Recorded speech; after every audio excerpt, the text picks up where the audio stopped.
বলেছেন, ও পৃথিবীর মানুষ শুনে রাখো, আমি যে জান্নাত বানিয়েছি, আমি যে জাহান্নাম বানিয়েছি, জান্নাত যেমন বানিয়েছি জাহান্নামও তেমন বানিয়েছি। জান্নাত যেমন শান্তির জায়গা, জাহান্নাম যেমন অশান্তির জায়গা। আল্লাহ তাআলা বলেছেন জাহান্নামের জ্বালানি হবে দুইটো। জাহান্নামের জ্বালানি কয়টা?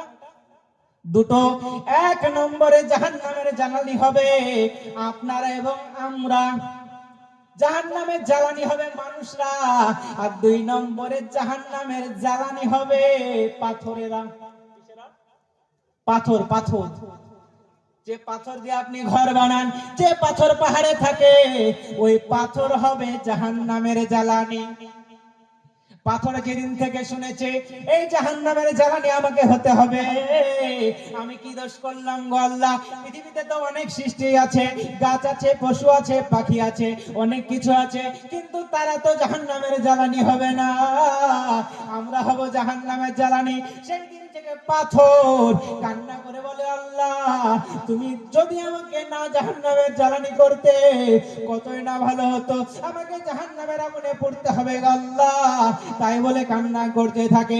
একদিন একজন নবী সেই পথ দিয়ে হেঁটে যাচ্ছিলেন, আর দেখলেন একটা পাথরের চোখ দিয়ে গড় গড় গড় গড় গড় গড় করে পানি বেরোচ্ছে।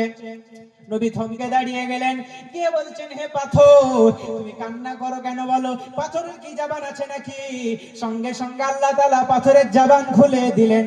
সুবহানাল্লাহ বলে পাথরের যখন জবান খুলে দেওয়া হলো, পাথর সঙ্গে সঙ্গে বলল, ও নবী শুনে শুনেন শুনেন শুনেন, আমি কান্না করতাম না, যেদিন থেকে শুনেছি আমি হব জাহান্নামের জ্বালানি, সেদিন থেকে আমি কান্না করছি, আমার কি কষ্ট হবে। যে পাথরটি কান্না করছিল, নবীজি সঙ্গে সঙ্গে হাত দুখানা তুলে বললেন, আয় কাবার রবের মালিক, তুমি শুনে রাখো, আল্লাহ তুমি এই পাথরটিকে অন্য পাথরকে তুমি জাহান্নামে দিবে দাও, কিন্তু এই যে পাথরটি কান্না করে একে তুমি মাফ করে দাও, একে তুমি মাফ করে দাও। পাথর এবার কান্না থামিয়ে দিল, আল্লাহ মাফ করে দিল, পাথর থেমে গেল। এবার নবীজি চলে গেল। নবী যখন ওই রাস্তা দিয়ে চলে গেল, অনেক দিন পর, অনেক বছরের পর, হাদিসের মধ্যে এসেছে, নির্দিষ্ট কোনো টাইমের কথা উল্লেখ নাই, বলছে অনেক দিন পর যখন ওই রাস্তা দিয়ে উনি আবার যাচ্ছিলেন, নবীজি আবার যাচ্ছিলেন, যাওয়ার সময় দেখলেন ওই পাথরটি আগের তুলনায় এখন বেশি বেশি কান্না করে।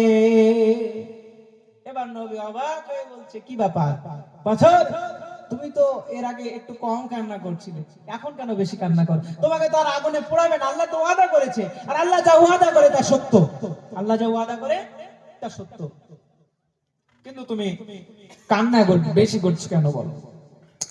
পাথরটি বলল, শোনেন তাহলে, আমি প্রথমে কান্না করতাম আমি আল্লাহর ভয়ে, আর এখন কান্না করি আনন্দে, কান্না করি আল্লাহর শুকরিয়া যাপন করি, আল্লাহর কৃতজ্ঞতা স্বীকার করি, আল্লাহর শুকরিয়া যাপন করি।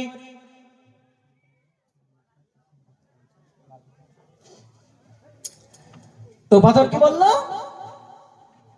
যে আগে আমি কান্না করতাম জাহান্নামের ভয়ে, আগুনের ভয়ে, আর এখন আমি কান্না করছি আল্লাহর শুকরিয়া আদায় করার জন্য, আল্লাহর কৃতজ্ঞতা স্বীকারে, আল্লাহর ভালোবাসায় কান্না করছি, যে আল্লাহ আমাকে জাহান্নাম থেকে পাক করেছে, পবিত্র করেছে, যে আল্লাহ ওয়াদা দিয়েছে আমাকে জাহান্নামে দেবে না, সে আল্লাহ তো পারে আমাকে আবার জাহান্নামে ঠেলে দিতে, তার ভয়ে আমি কান্না করি। সুবহানাল্লাহ।